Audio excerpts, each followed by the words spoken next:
దర్శనానికి వచ్చే భక్తులకి అన్ని సదుపాయాలు కల్పించాల్సిన బాధ్యత ఈ రాష్ట్ర ప్రభుత్వానికి ఉంది. ఈ రాష్ట్ర ప్రభుత్వం ఆ జిల్లా ఎస్పీకి అలాగే కలెక్టర్కి బాధ్యతనిస్తారు, అలాగే పాలక మండలికి బాధ్యతనిస్తారు. సో వీళ్ళందరూ కోఆర్డినేషన్ చేసుకొని చేయాల్సిన పనిని ఈరోజు వీళ్ళు నిర్లక్ష్యం చేసి 6 మంది ప్రాణాలు బలికొని 34 మంది గాయాల పాలైతే ఎవరికి సంబంధం లేదు, ప్రమాదవశాత్తు జరిగిందని 194 BNSS పెట్టడం ఎంతవరకు సమంజసం? సో ఈరోజు నేను అడుగుతున్నాను, మొన్న విజయవాడలో హైందవ శంకారావం చేశారు, హైందవుల్ని మనం కాపాడుకోవాలి. మరి ఈరోజు ఇంతమంది హైందవ భక్తులు చనిపోతూ గాయాలవుతుంటే ఎక్కడికి వెళ్ళారు ఈ పీఠాధిపతులు?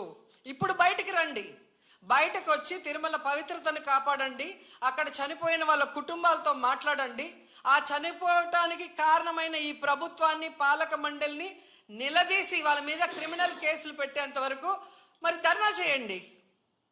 ఎందుకు మాట్లాడట్లేదు? అలాగే మీరు మొన్న చూస్తే అసలు లడ్డూలో కల్తీ జరగకపోయినా వీళ్ళు చెప్పిన అబద్ధాన్ని వీళ్ళ కూటమి ప్రభుత్వంలో ఉన్న బీజేపీ మాధవీలత గారు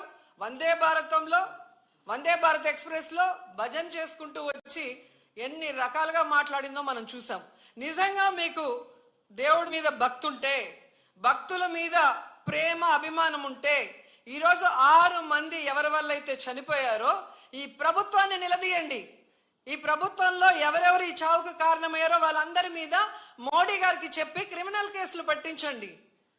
అంతేగాని ఈరోజు మీరు పూసుకొని మీరు చేస్తే మాత్రం అది కరెక్టు, వేరే వాళ్ళు చేస్తే తప్పు అన్నట్టుగా దొంగ మాటలు చెప్తూ ఎవరి మీద మా దుమ్మెత్తి పోయాలనుకుంటే ప్రజలు అన్నీ గమనిస్తున్నారు. అండ్ ఈరోజు మీరు చూస్తే